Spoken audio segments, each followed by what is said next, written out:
ప్రకాశం జిల్లా దర్శి నగరపాలక పంచాయతీని మున్సిపాలిటీగా తీర్చిదిద్దుకొని సుందరమైన నగరంగా చేయాలన్న లక్ష్యంతో అడుగులు వేస్తున్నామని డాక్టర్ గొట్టిపాటి లక్ష్మి అన్నారు.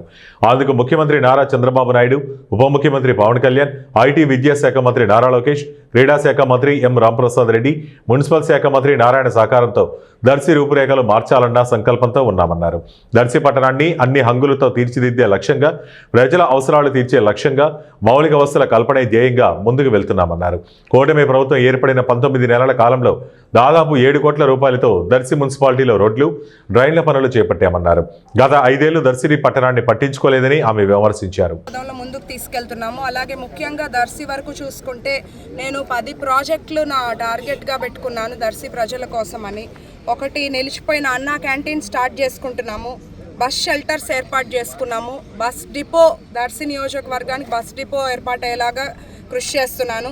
అట్లాగే ఎవరూ పట్టించుకోలేదు ఇప్పటిదాకా. ఎన్ఎస్పి శాండ్ ఫిల్టర్స్ పాడైపోతాయి. దానివల్ల ఏంటంటే ప్రజలకు ఏదో ఒక తాగునీరు సురక్షితంగా లేకపోతే ఇబ్బందులు, జ్వరాలు వస్తాయి. ఆ ఎన్ఎస్పి శాండ్ ఫిల్టర్స్ సీఎం గారు శాంక్షన్ చేశారు, శాండ్ ఫిల్టర్స్ మార్చుకునే దానికి.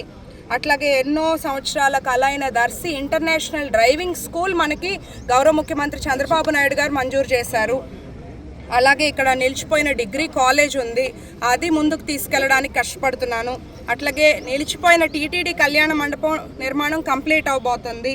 అండ్ త్వరలో దర్శికి అమృత్ స్కీమ్ ద్వారా ప్రతి ఇంటికి డ్రింకింగ్ వాటర్ అందించబోతున్నాము. అండ్ కోల్డ్ స్టోరేజ్ నిలిచిపోయిన దాన్ని ముందుకు తీసుకెళ్ళడానికి కష్టపడుతున్నాను.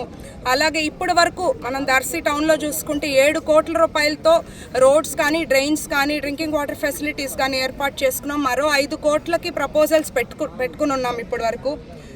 ముఖ్యంగా ఇప్పుడు ఇవాళ శంకుస్థాపన చేస్తుంది ఏంటంటే దర్శిలో మినీ స్టేడియం, స్పోర్ట్స్ స్టేడియం గతంలో శాంక్షన్ అయింది. వైసీపీ ప్రభుత్వం ఈ స్పోర్ట్స్ స్టేడియంని పట్టించుకోలేదు, పనులన్నీ నిలిపేశారు, ఫైళ్ళకే పరిమితం చేశారు. ఇదేంటంటే స్పోర్ట్స్ అనేది పిల్లలకి ఆర్ యువతకి చాలా ఇంపార్టెంట్. మన హెల్త్కి కానీ, మన కాన్ఫిడెన్స్ని కానీ పెంచేది. అంతేకాకుండా స్పోర్ట్స్లో ఎంతోమందికి స్పోర్ట్స్ కోటా ద్వారా స్కూల్లో కానీ, లేదా సీట్లు కానీ, లేదా కాలేజ్లో సీట్స్ కానీ, లేదా జాబ్స్ కూడా స్పోర్ట్స్ కోటాలో రావటం జరుగుతుంది. అలాంటి ఒక దర్శిలో ఉన్న మినీ స్టేడియంని మళ్ళీ మన ప్రభుత్వం, కూటమి ప్రభుత్వం అధికారంలోకి వచ్చిన వెంటనే అది పనులు మొదలు పెట్టేలాగా 2 కోట్ల రూపాయలు 16 లక్షలు శాంక్షన్ చేయటం చూస్తుంటే అర్థమవుతుంది కూటమి ప్రభుత్వం ఎంత చిత్తశుద్ధితో పనిచేస్తుంది.